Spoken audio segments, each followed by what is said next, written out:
Alrighty, so in this video I'm going to try to take you start to finish with how to cut something out on the laser cutter. So I've got my drawing here that I've put in AutoCAD. It's just a heart because why not?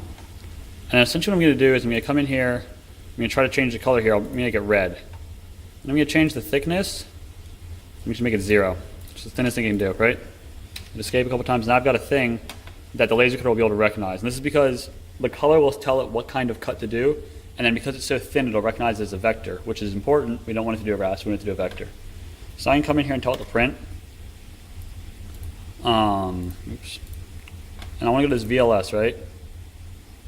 And tell it to use that one, I think. Yeah, and you can see right here that it's got that right dimensions for the laser cutter.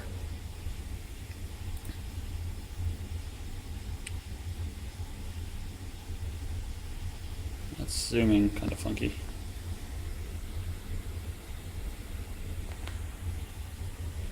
And so now I'm going to come in here. I don't want to scale it. I want it to be a 1:1 scale. And plotting the display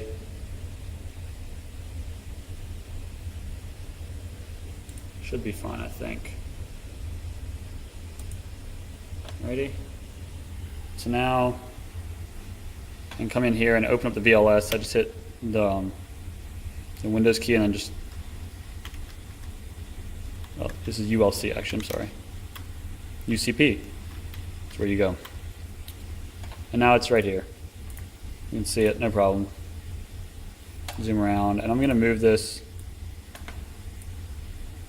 I'm going to put it up top, just so I have somewhere that I easily know to do that. And by doing that, to do that, I just use this button over here, right? I'm going to go ahead and turn on the laser cutter. And we'll see it start to whir. I'm going to take my piece of material.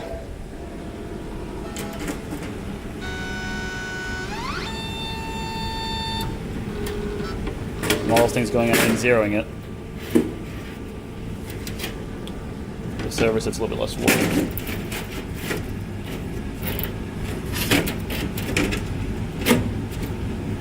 So it's all butted up against there. Now what I'm going to do is I'm going to grab this little guy. It's normally in here somewhere. Oh, in here. And I'm going to tell the head that I want it to move over my material. So I do that by coming in here and using these controls. You can watch it's going to start to move. Shoot further enough in that direction.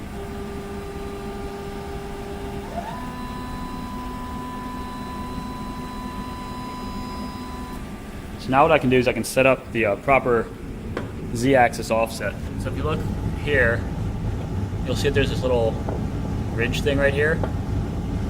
And so I want that to line up with the bottom of this little piece right here.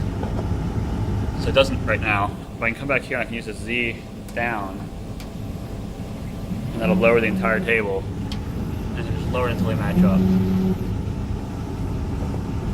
Look at that. That matches up pretty darn well.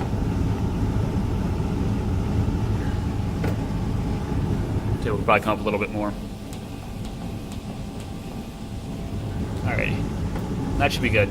So now what that'll do is that'll cause the laser to be focused on the table itself so that we know that we're not going to have any problems as far as the focus.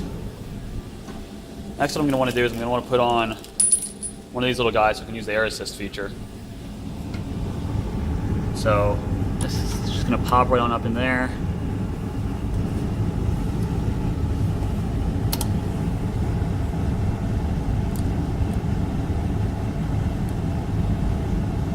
Screw that on in.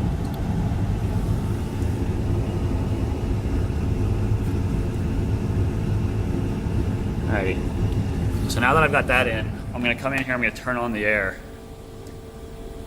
So I just turn this little nozzle and I can see where I am as far as how much pressure I'm putting through. And you're required to stay under 40 psi.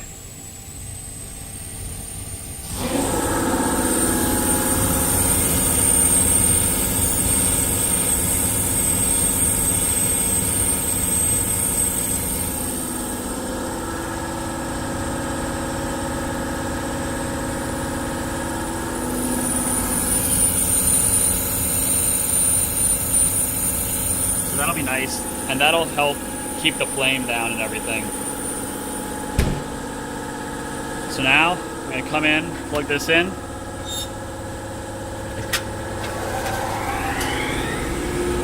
And then while watching everything, I'm gonna press play, have my hand on the stop button.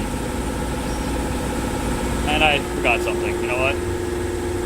Come into settings. Totally forgot to do my settings. That was my mistake. I can do like come in here and I can select.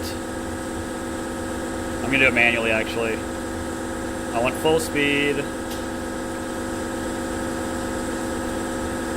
It's fine.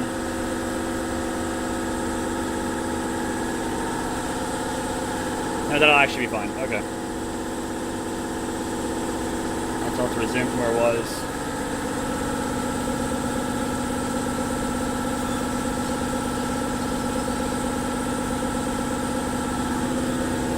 And so now looking at that, it looks like it probably needs another pass, and that's fine. It's better to do multiple shallow passes.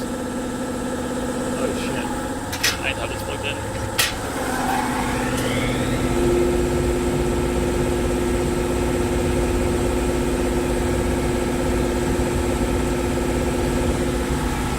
Vibrate.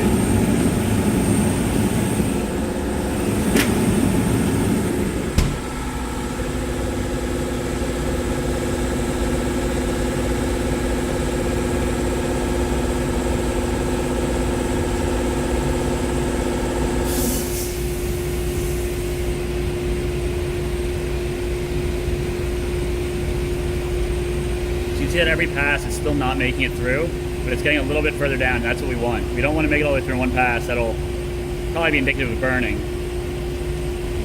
But and I'm able to just keep replaying it by pressing the start button. I press that and it's going to come on over.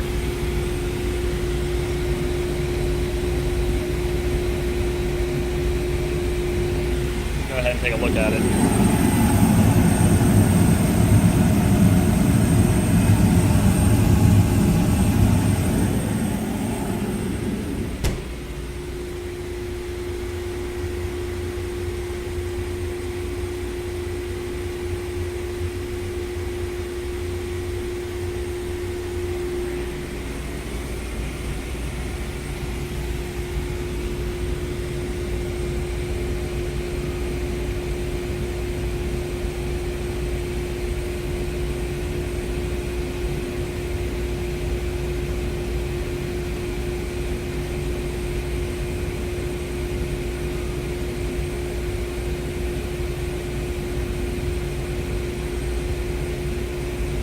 So I'm not this patient. I'm gonna go into the settings, into the red. I'm gonna up the power a bit.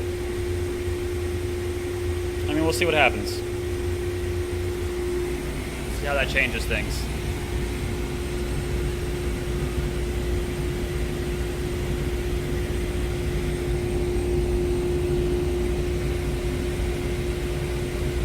So one of the ways you know that stuff's done is that when it cuts through, it'll start to make flashes back at you as it hits the stuff underneath. Right now you can tell it's all still cutting the wood and you're not hitting the metal at all. So that tells me that we need to keep going.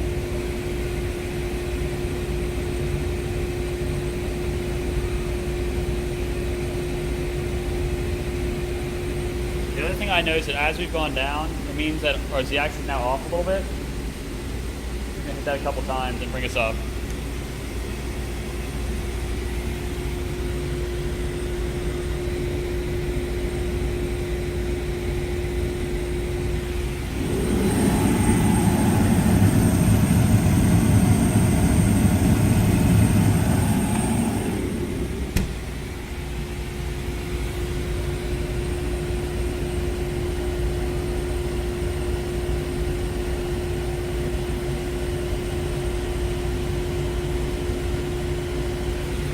Go ahead and up the power some more.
So one of the things I want to point out that's really nice about how this part came out, and this little cut out wood piece, is that when you look at both sides, you don't see much burning on the actual surfaces, it's just on the side.